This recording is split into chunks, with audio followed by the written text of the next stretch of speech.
Mr. Thomas Fasbender, could you introduce a little bit yourself to our audience for those who don't know you?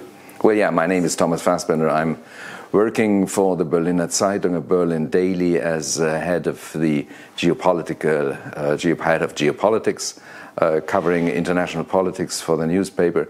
So my background is basically, I'm a philosopher by education and also have a commercial education. I lived for 23 years in Russia from 1992 to 2015. Had my own company which had to do with corporate car park servicing. So I'm a relatively late comer to journalism, just 10 years ago, about 10, 12 years ago. And now I'm covering international topics. Yeah. Because of your philosophical background, we can also talk about Kantian perpetual peace, I guess, and this brings us to your book about Eurasia. Yeah. Can you start by briefly explaining how the future is slipping away from the West? I think it seems that you named this also a Eurasia complex, or what do you think about this Eurasia complex? Because there has been always lots of talk about the decline of the West, or the collapse of the West. The Western values are no more useful, etc., etc. What do you mean by this? West's future is slipping away. Well, basically, where we start from when we say the future is slipping away from the Western grip is basic economic and demographic data.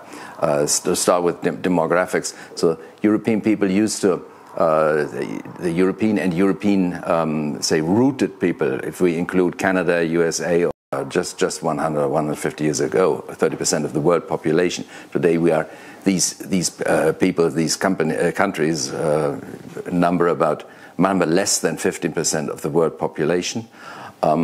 The West, until about this so-called West, if we include Europe, Australia, Northern America again, accounted for more than 50% of the GDP, so the world income. World total production until about the year 2010, and since in around 2010, it dropped below the 50%.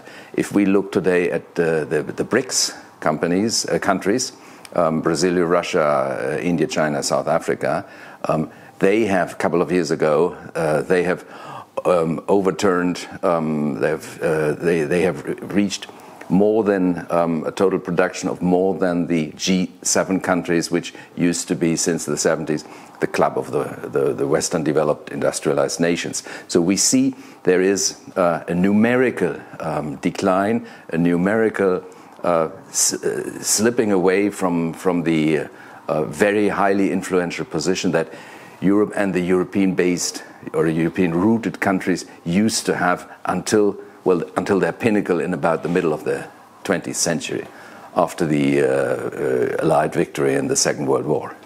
Well, it's not the Eurasia complex; is something else. This is just to indicate the starting point for our thinking, where we base the statement why the West is losing the grip over the world. Where we base this on its demographics, its economy. Eurasia complex is an additional element because Eurasia complex means the challenge for Europe, for us Europeans, to accept the growing power of countries of Eurasian countries, Eurasian regions outside of Western Europe, of Europe.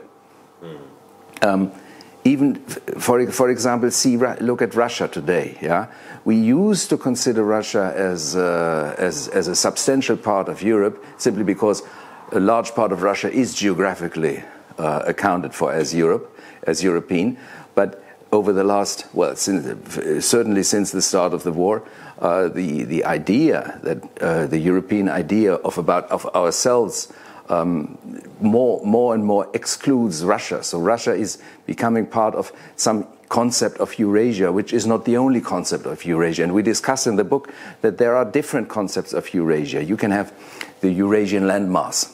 which goes from Portugal basically to Shanghai, encompassing the whole spread of the Eurasian geography. You can have Eurasia as a concept which is propagated in Russia, for example, of the region of the former Soviet Union, Central Asia, Russia, part of the Caucasus. So this is another concept of Eurasia. What we look at, we understand Eurasia more according to the geographical means, but mainly as the challenge for the Europeans to deal with the rest of the Eurasian continent in a new way, which is not like in the past. In the past, we were, to be brutal, the colonial masters. Basically, we produced the stuff, we produced the ideas, the ideologies. That was all that came from Europe for 100, 200, 300 years. And this has stopped. This has stopped for the reasons that I already mentioned, economy and demography. But it has also stopped for the fact that after globalization, we have a new self-assertiveness of the non-European, of the non-Western countries across the whole world. This self-assertiveness has come with maybe only the last generation, actually, based on the experience of the generations before. But this self-assertiveness is what makes the real difference, what makes the real challenge, because now we see that people simply stand up and say, well, it's nice what you Europeans tell us about liberalism, about democracy, etc., about values, or so, but it doesn't concern us anymore. So how come, we say. And this is very difficult to digest for even for the average member of the European elites. Difficult to digest that we find ourselves in a completely new situation with respect to the non-Western, non-European peoples, countries, traditions, histories on this huge continent. So in what regard this Eurasia concept overlaps with BRICS or Global South or something like the other terms of the non-Western blocks? Well, this is of course where Eurasia becomes, say, a sort of buzzword. Yeah, it does not really cover all and everything. Yeah, it's used simply as it happens. We exist on the Eurasian continent. It is much more correct in terms of geopolitical relevance. It's much more correct to talk about the West and the Global South, for example. Also, then you will have to deal with the problem that China is not really a southern country, and China is not really a developing country either. So all these concepts are to a certain extent simplifications, but they are necessary simplifications in order to. You have to. The total world is so complex that unless you simplify it, at least in terms, it is completely impossible to grasp. So when we say Eurasian, there is of course an overlapping with Global South. There's an overlapping with BRICS.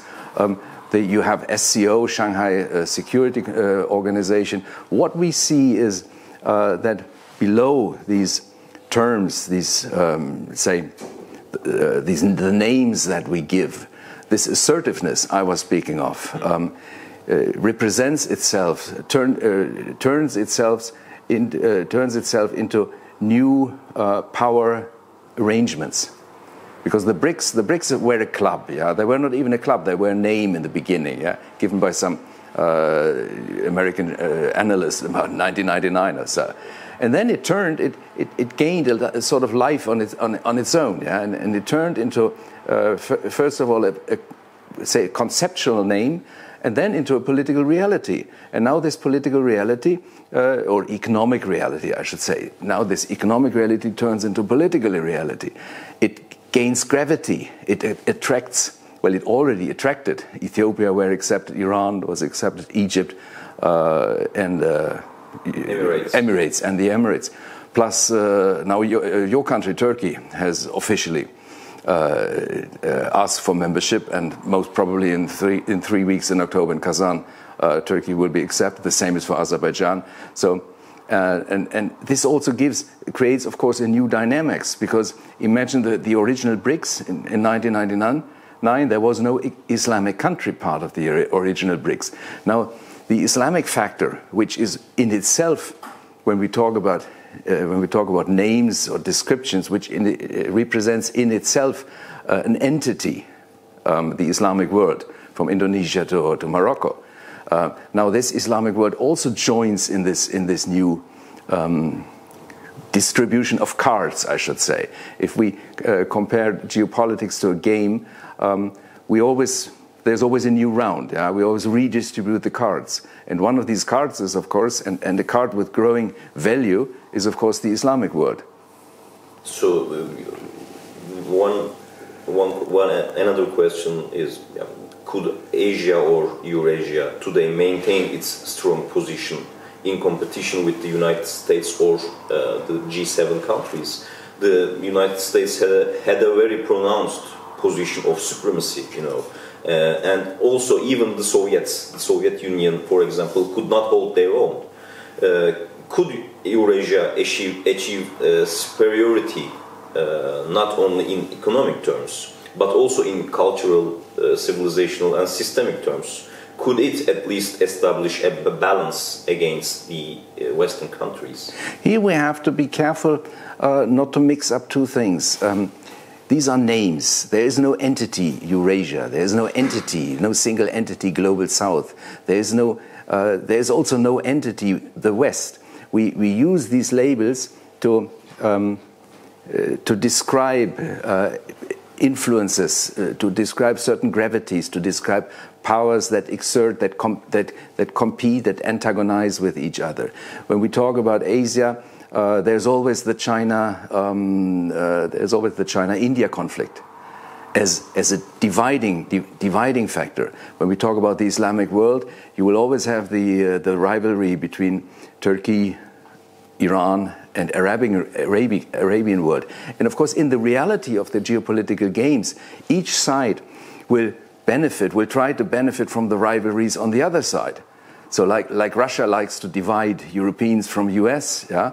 The Americans or the Israelis or whoever will try to divide the rivalries within the Islamic world to their own benefit. Everybody will try to pitch India against China in order to keep them both under control, not to give each of them the possibility to grow too powerful. Yeah? So it is very important here to see this. I think the name multipolar world is not a bad one, because simply drawing from the fact that there is no more single pole that can dominate the world, even as you mentioned the US comes, of course, from a very strong position. It still maintains a very strong position and will maintain a very strong position for a long time to be. The United States are a young country with 250 years. When we look at empires in the history, either they collapsed very, very fast, or they were really long-lived. They proved to be long-living entities. So here, in this game with the expression multipolar, allows us to understand a game where there is no single dominating factor, but very strong power bases, power centers that exert influence, that project power, that project competing power. And here we have, and here you always have the name. You have the Islamic world with three centers: Arabian world, yeah, Turkish world, and Iranian. And in Iran, you have Asia with China and India. You have the West with the US and Europe, also Australia. So what we see is now this plays out in a new. This creates like a puzzle. Yeah, it creates a new, say, interdependent situation, ever-changing situation. This is what differs, what makes this world, the new world, so different from the one that we were used to 30 years ago. After the end of the Cold War, everything was simple. Yeah, that was why so many people liked it. You had before, even it was even simple before the end of the Cold War, because you had two poles. And a bipolar world is much more simple to understand than the multipolar world. And if you think about the possibility of a multipolar world turning into a polypolar world, yeah, so then it's going to become really very difficult. But my personal opinion is that we will not have, that there will be no quick replacement of the clear and simple structures of 30 years ago by something new. So if we say, well, great, the new world will be bipolar again, it's the US and China, no. Neither the US nor China are strong enough like Soviet Union and US were 50, 70 years ago, 80 years ago. So you're pointing to a kind of interregnum. Interregnum is probably, geopolitical interregnum is probably the right word. Interregnum without a king. Because even if we assume, and I think we can assume, that the US will stay for many decades, the militarily and economically the dominant power, there will be at least economically there is strong competition from China, but there's also strong competition from India. And militarily, the US, in spite of their 700 or 800 military bases they do no longer have the power or the manpower and the willingness and also the material power to really be everywhere. Because due to the globalization in the world, those countries who used to be fairly neutral when it came to exerting power in the real geopolitics 50 years ago, in 70, 80 years ago, think about Africa. Africa was colonized and Africa was mute. And large parts of Asia were simply mute. They were happy to survive, but they did not claim any political relevance, any political ambitions on their own. This has changed. Countries have been re-entering the international arena. China has re-entered because China was there until China was the strongest nation until the first half of the 19th century. India, the same. So Iran, the same. Turkey, the same. So these countries have re-entered the international arena, and again they reclaim also former historical rights, as I should say. So this gives an additional, say, also spice to geopolitics, where geopolitics until the 20th century were rather, again, non-complex and simple. They have turned into something absolutely different. But your depiction, in that case, I mean, could multipolarity mean more war? Because you said that it could be an interregnum without a king. So if we have an interregnum without a king, is it more possible that we have more wars than past decades? We already have many wars. I think you're right that we will have more wars, but the probability of the very one big and total world war, the so-called Third World War, will probably decede. The possibility will be less than if we have a world that is dominated by two or, say, maximum three very strong powers. So the world used to live with, the world always used to live with a number of regional conflicts, some of which turning into a war. And that is probably a solution, or say a description of the future to come. And let's talk about a little bit your expertise on Russia, because when I read one of your interviews on your Vladimir Putin autobiography, you said that the state, the concept of state, is the main element that determines the worldview of the Russian leader Vladimir Putin. I want to ask that: is it just the pragmatism or Machiavellism, or does Putin, I mean, have deeper ideological beliefs? And also at this point, I would like to ask if Europe and Germany in particular starts to learn from Putin and Russia concerning this state concept. Is it possible to predict the consequences, or because the glorification of the state has not led to good results in Europe before?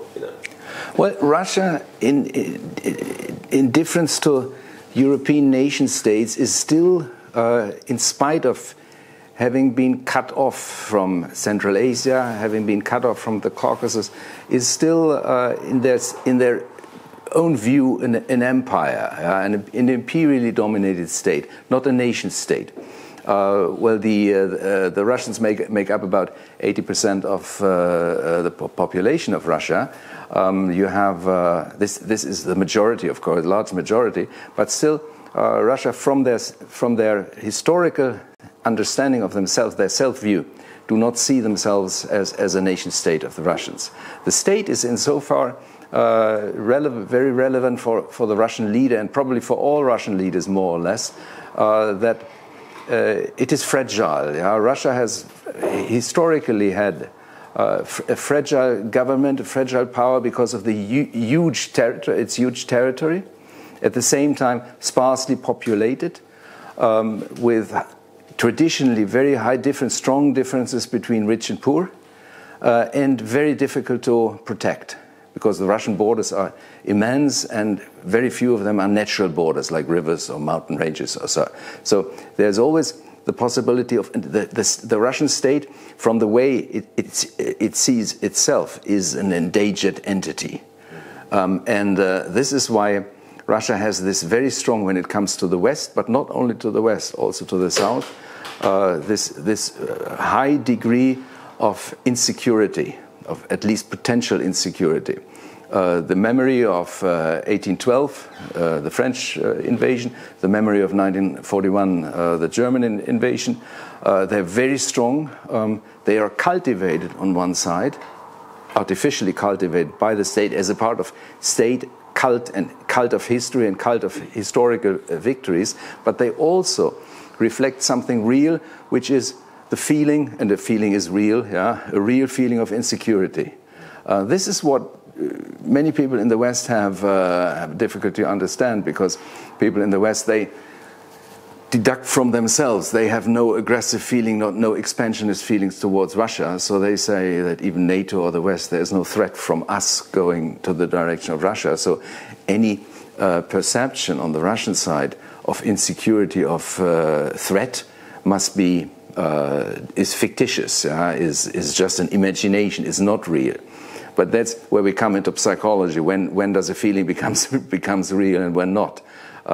Here, the important take is to understand that any Russian leader, anybody who sits in the Kremlin, will insist on having a strong and vertically organized government, state structure, simply because it has always been like this. This is the inherent tradition of the Russian people, of the Russian history, and to expect something like a European liberal democracy to work in Russia is a dream, is completely irrational and unrealistic, simply because you have in different countries, in Germany, in England, in Russia and other countries, you have different traditions of self-government.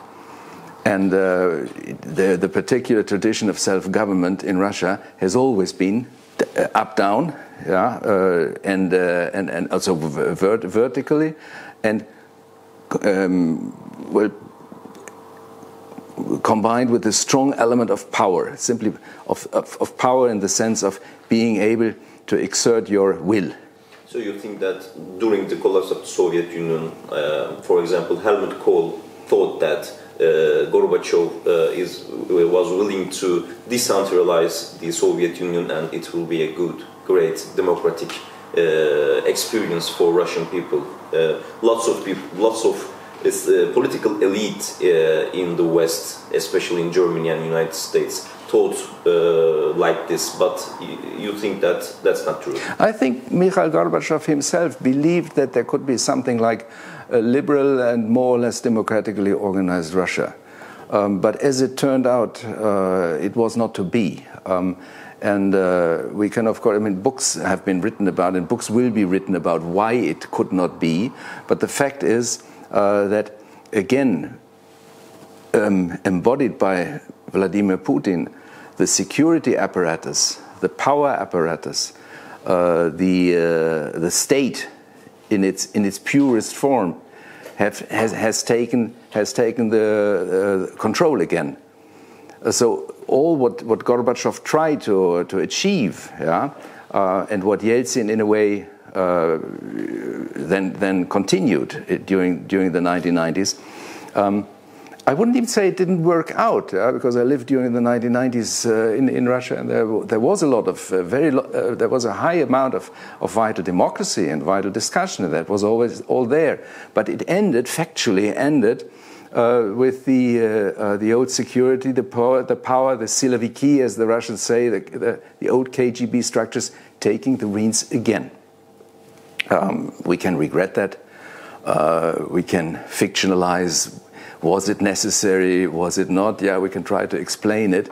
But the fact is that the Russian state is governed by this mentality and these people, and this part of her Russian traditional history, and that's what Europe has to live with. So if you say what would be the German reaction, or whether in Germany we could learn something, I do not think that Germany will learn or should learn from what happened in Russia, simply because the two countries are so different. Western Europe, Central Europe, has a completely different history from, again, the rest of Eurasia. Yeah? It's not only Russia, but history determines, history shapes our future. This is what sometimes is difficult to understand, or is not fully understood by people. The amount by which our collective history determines our collective future. Because we think we are autonomous and we are strategically free. We're free people, we can change our systems. Theoretically we can, but it will never work out. Russia is an example why it didn't work out. And even if you compare it, for example, to Germany in 1945, some people say we were brought democracy by the Allied powers, by the Americans. That is not true. It was effected in 1945, but it was re-established from our own democratic traditions, which run back thousand years to the self-government of the German independent towns. So we have Germany, as the rest of Western Europe, we have strong 1,500 years of democracy making. And unless you have this tradition of democracy making, you cannot do democracy inventing. You cannot really you cannot apply democracy at any state just from out of nothing. Yeah, there has to be something before it. So I think for Germany, the challenge is first and foremost to understand that our way of thinking, the way we would like to have the world, liberal, democratic, etc., yeah, that is something we can be happy if we achieve it within our own country. But we should never aspire to or expect the rest of the world to follow us in the way we see ourselves, we see the ideal world. And this is true for Russia as well, because when we say European values, we must always keep into mind that Russia, even the Russia of today, is part of Europe. And when we talk about European values, I sometimes ask people, what is that European values? Yeah, they say the rule of the law, democracy, human rights. I say, well, European values is God, family, and fatherland. It's also European values. It's actually God, family, and fatherland. Fatherland are actually those values that ruled Europe during the ascension, the ascent of Europe to world power. So what we have in terms of democracy, human rights, and rule of law is a fairly late development, also during our European history. Europeans think these concepts as a fixed ideas, I think. And not historical ideas, but fixed concepts. Well, you're right. We have, I don't know about the other European countries, but in Germany we have a sort of fixation to a certain set of values, a set of ideologies that we think of as universal. But in fact they are not universal, they are just an outpouring of our own historical experience, of our own historical becoming. And there's no guarantee that, say, in 200 or 300 years, people will still value human rights the way we value them today. There's no guarantee that even in other parts of the world, people will value human rights as we value them. When you talk to very educated Muslim people, for example, there were conferences about an own set of Islamic human rights. So there is And these are highly educated and highly intellectual people who will defend that the point that the so-called universal rights of the Europeans do not necessarily apply to different cultural and religious traditions. And simply we have to accept that as a fact. The mistake we do is we say, yes, this is all there, people think this, but we are right nevertheless. And this is where our own misery starts, because even if we were right, we are not, as a West, we are no longer in a position to impose our opinion and impose our will on the rest of the world. That's the dilemma we find ourselves in right at this point of time in the third century of third decade of the 21st century. Yeah, this brings me to the question about the German-Russian relations also. Germany, that is at odds with Russia, built healthy relations with Avrasya, or Asia, or Global South. It is unlikely that relations with Russia will improve in the short or medium term, it seems.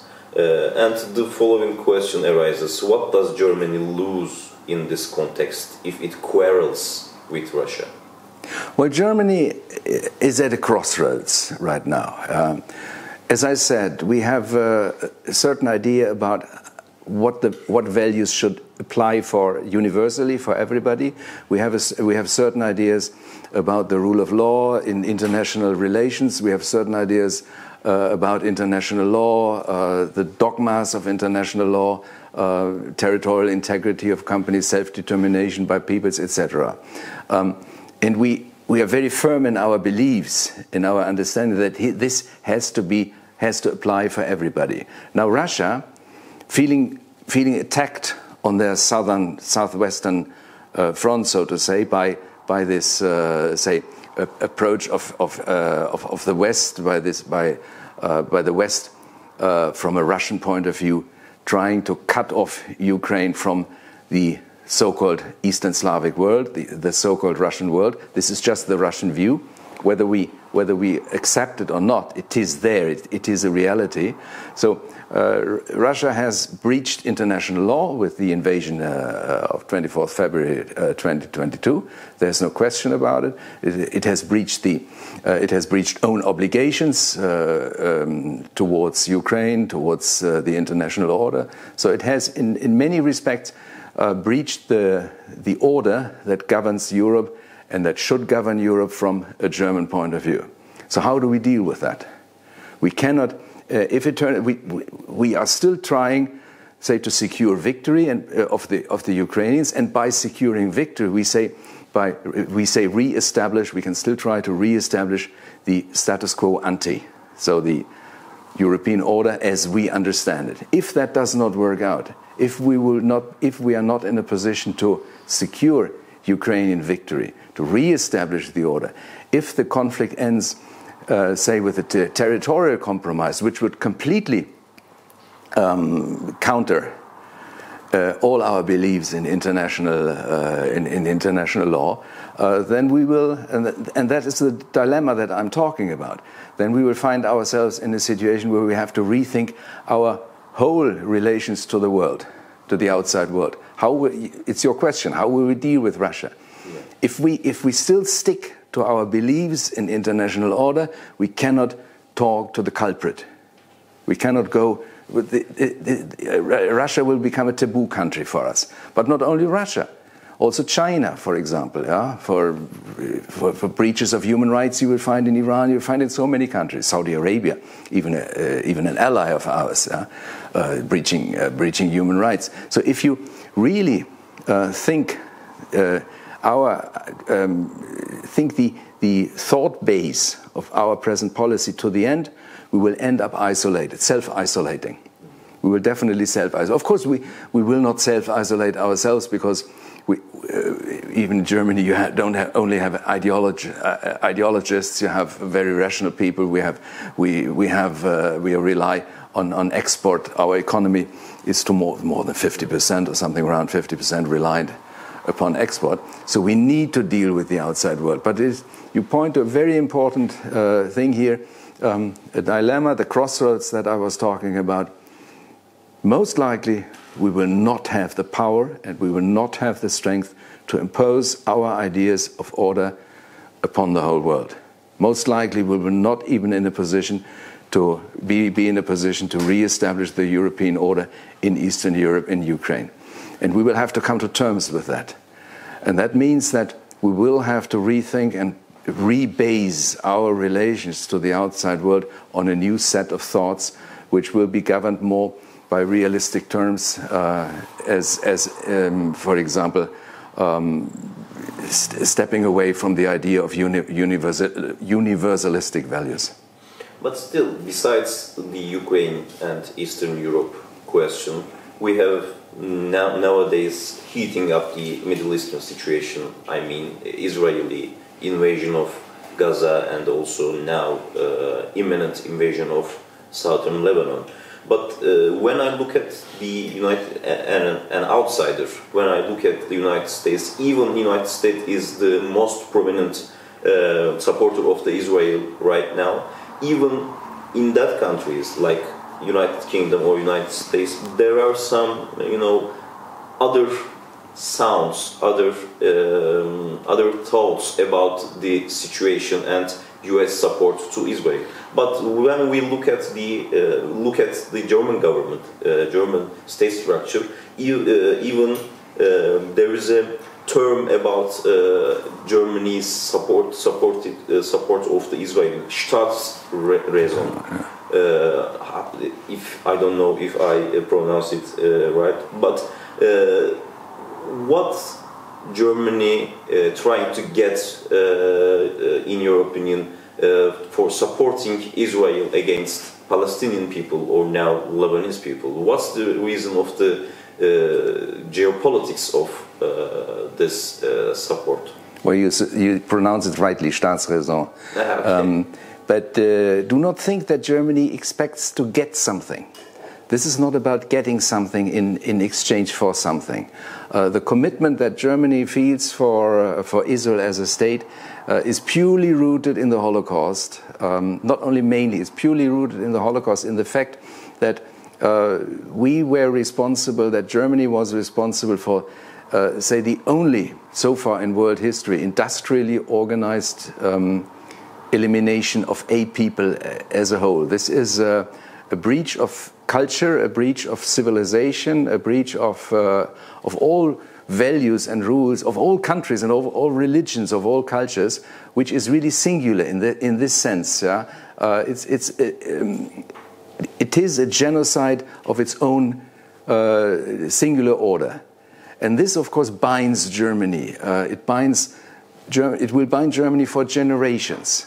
The big dilemma that we find ourselves, so this being said, yeah, the big dilemma we find ourselves in has to do with the question of the extent. To what extent does this guilt, this responsibility, to what extent does it force ourselves to take positions in any conflicts that Israel is involved in, future and present? The word Staatsräson was coined by our former Chancellor until 2021, Angela Merkel, in a period, I think it was around 2010 or 2015, in this time period, where it was coined in a relatively calm period of a very prosperous, calm, peaceful period of German history.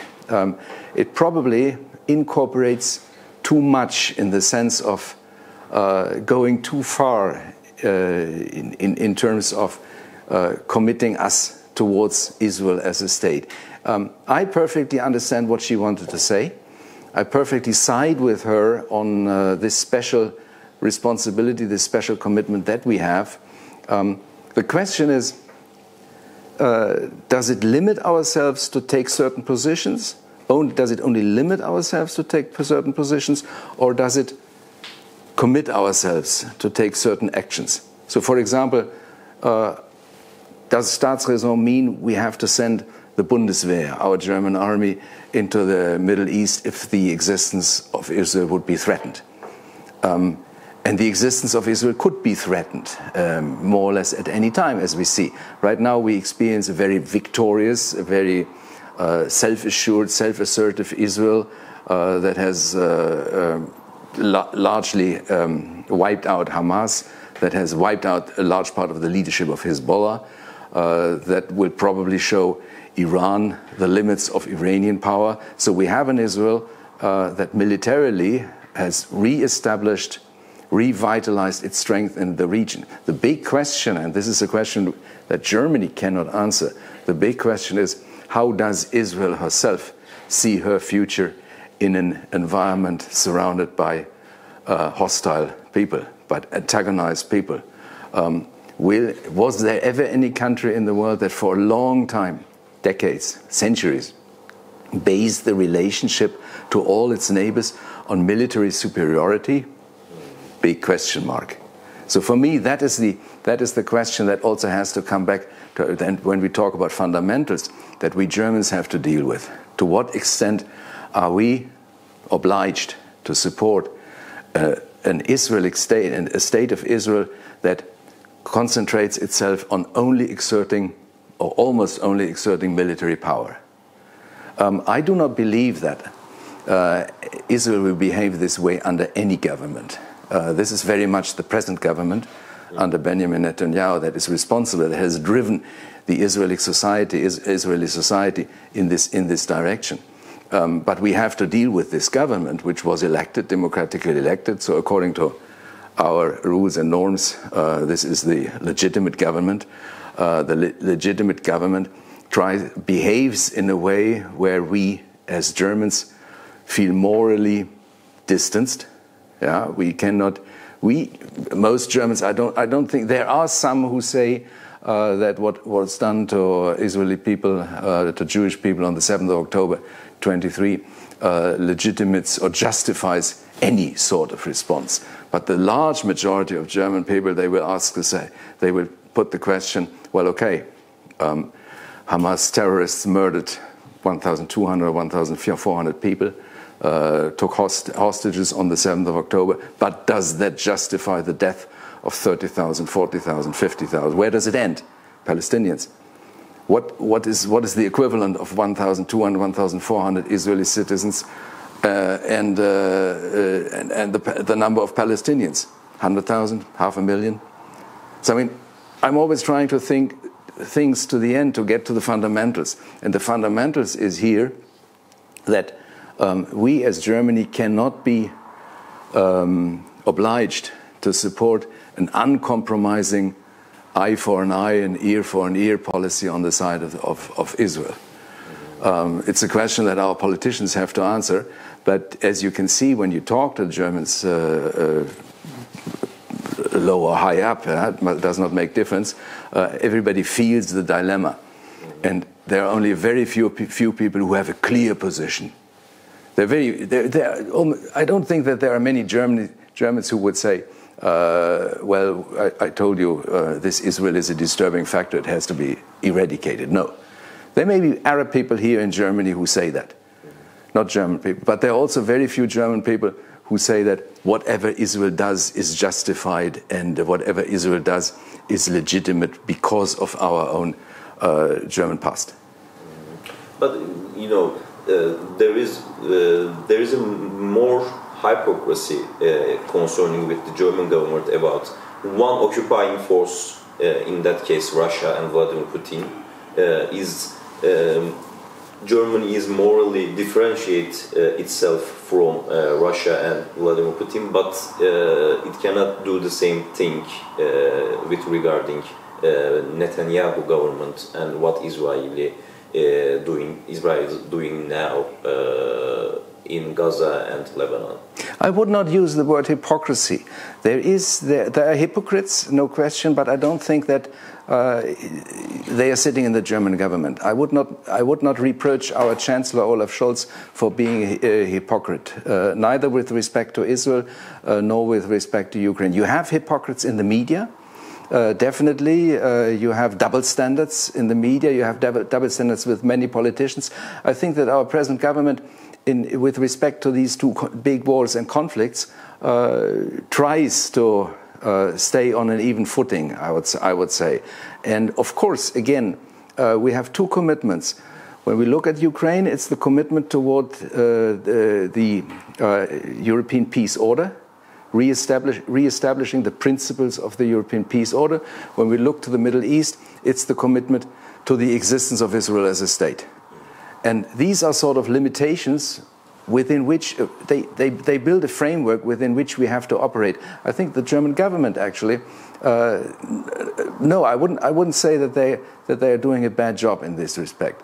We have, yes, you have doves and falcons always in any conflicts, and we have sometimes falcons in politics and also in media who go very far in terms of whatever Israel does is justified, or Ukraine must win under all circumstances. These are then really double standards coming very very quickly.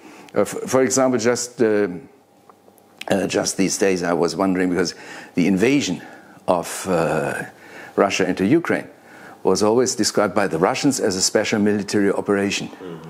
The invasion by Israel into southern Lebanon is also described not with these words, but as a limited operation. With respect to Russia, the German media always depict this as a lie, as obviously untrue, because this is a full-scale invasion. Here it is called full-scale invasion. Nobody talks about a full-scale invasion of Israeli forces of the IDF into southern Lebanon.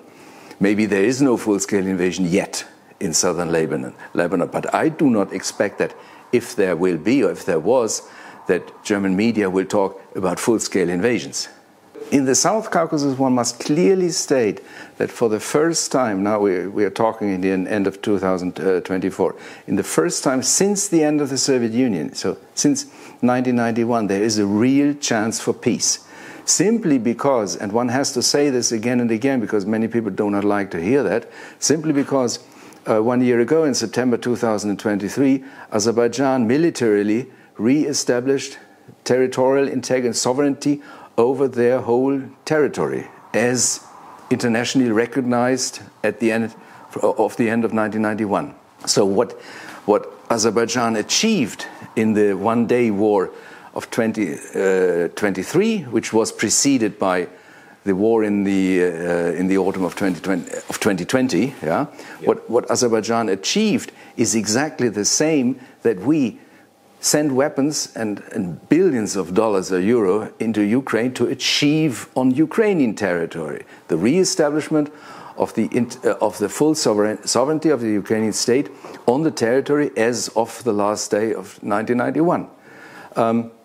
Of course, the problem here is that this part of the Bergkarabakh, the disputed part, or the fought over part of Azerbaijan, was populated by about 120,000 Armenians.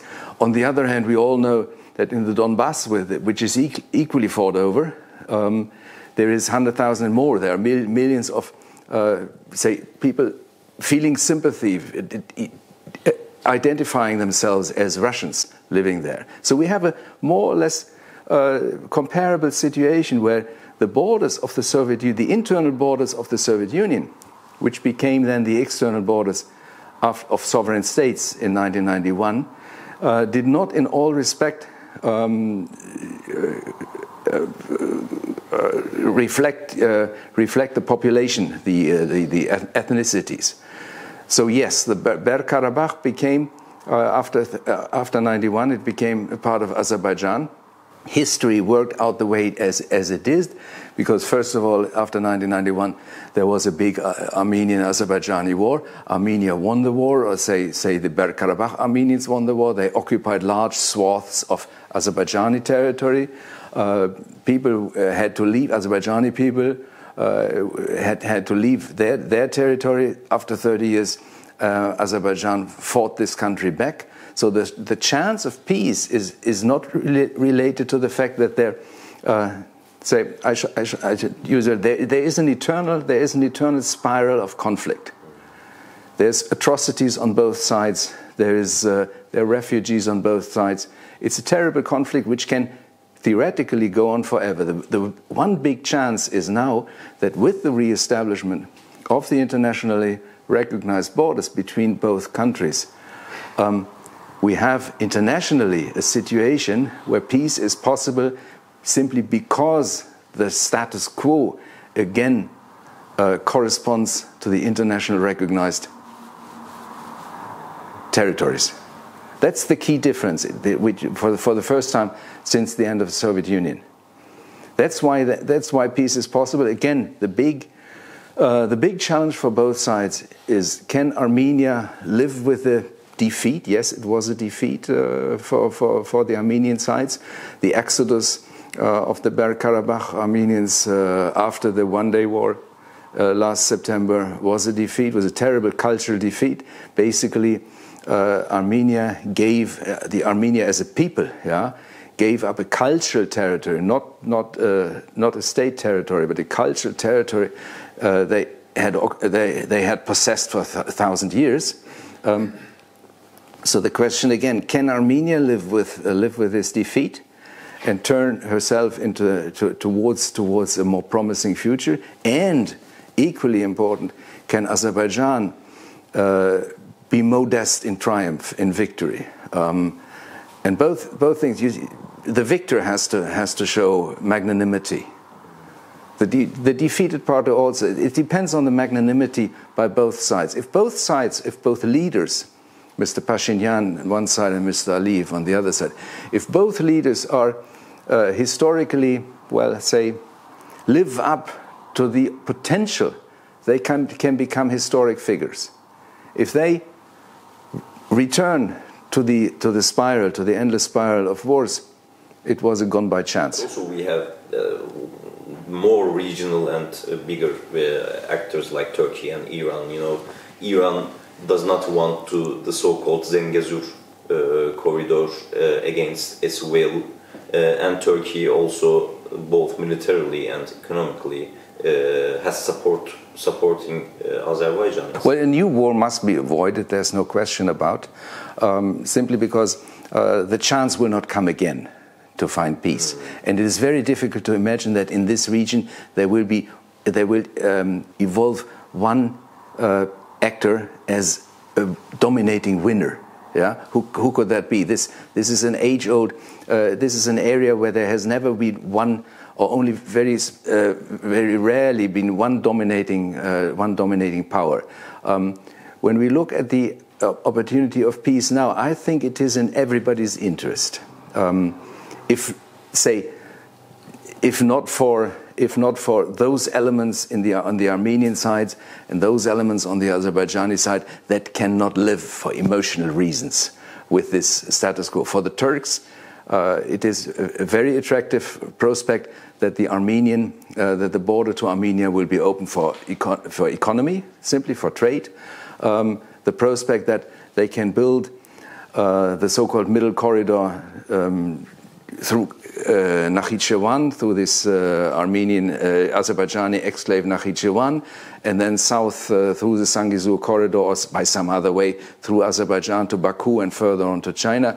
This is an enormous opportunity for trade, because today this all has to go in the north through Georgia and from Georgia to Azerbaijan. And for the Iranians, it's the same thing, because if Azerbaijan and Armenia come to live to peace, then the idea of the north-south corridor from Russia through Iran to India, through Azerbaijan to Iran to India, will be much easier to be realized. And as you mentioned, the Zangezur corridor, the question with the Zangezur corridor is not the Iranians. The Iranians are building a connection between Nakhichevan and the Azerbaijani mainland on their territory, south of the Armenian-Iranian border. So they have no problem with the Zangezur corridor. The problem with the Zangezur corridor is that the Azerbaijanis want to have a connection between their mainland and their exclave for their own goods and for their own people, without controls and without customs. And for understandable reasons, Armenia is not in a position to commit to that, because that would be a voluntary giving up of sovereign rights. So this is a point where both countries, this is still a stepping stone for a possible prolongation of the conflict.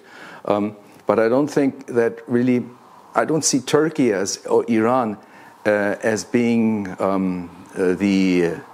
as exerting any negative influence towards a peace reason. It depends on Armenia and Azerbaijan.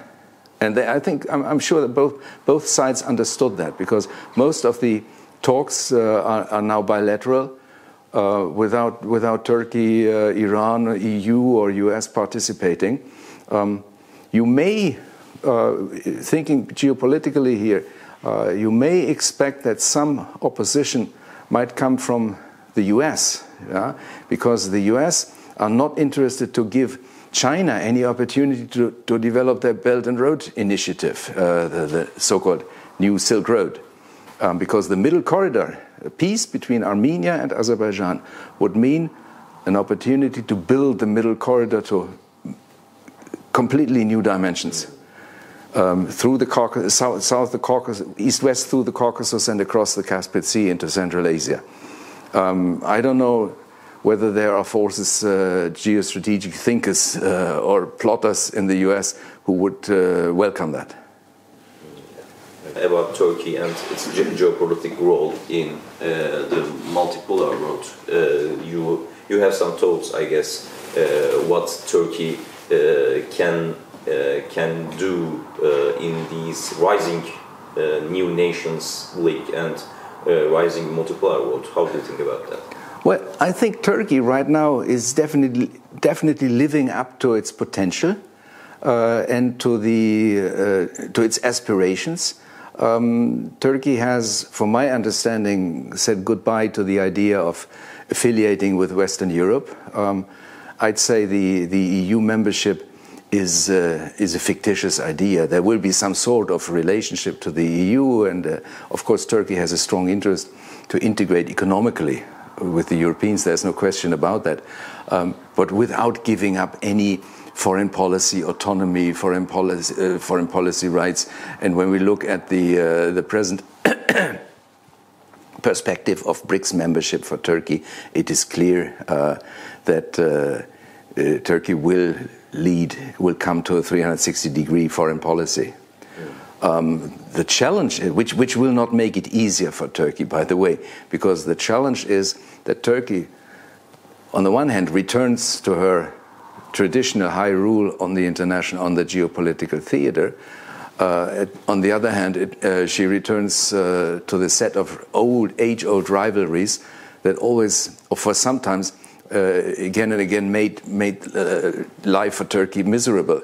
Because for Turkey, the biggest challenge is not to maximize the number of your enemies. The Balkan, the Christian Balkan, is sort of potential antagonist. Russia, the two countries in Europe that over the last 400 years fought the most wars were Russia and Turkey. I think 11 or so. Turkish-Iranian rivalry, Turkish-Arab rivalry, Turkish-Egypt rivalry. Greece and Cyprus. Greece, exactly. We have Balkans and Greece. So for Turkey, the ambition to play a role and to reassert your rule in this geopolitical theater is logical, is necessary, is understandable. Otherwise, there would be a vacuum in Anatolia around the Straits.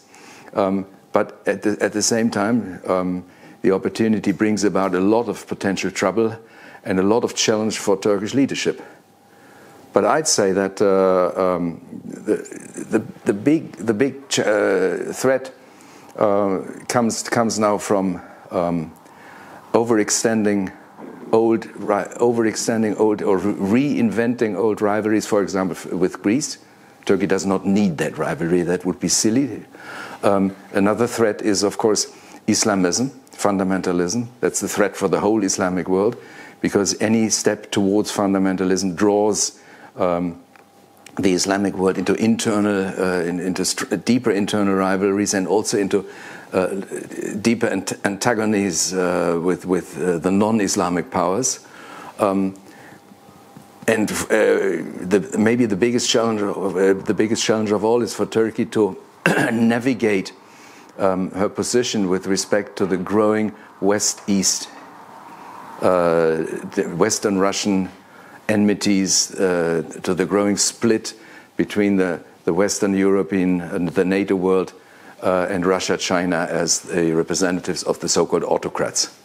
So the more these blocks develop into antagonistic blocks, into really hostile blocks, the more difficult it will be for Turkey to stay as a NATO member here, as a BRICS member there, and this will always bring the danger to overstretch her position.